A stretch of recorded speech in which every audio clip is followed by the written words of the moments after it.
Labs operations coach and Roleplay Rumble operations coach Megan Henry here. I'm here to talk about scripting and roleplay.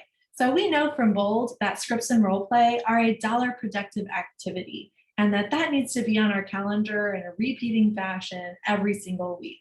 So is that still in your calendar, even in the market that we're in today? If not, I want you to go put it in there, start that entry with a dollar sign so that you remember this is a dollar productive activity.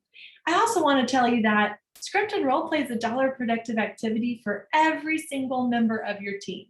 I'm an operations coach, so of course I'm talking about your operations professionals. If the relationship is the conversation, as we learn in Fierce Conversations, then that means our relationships with our clients, with our agents, with each other, with our cooperating agents, all of that's wrapped up into the conversation. And there is money-making activity for your operations staff in script and role play.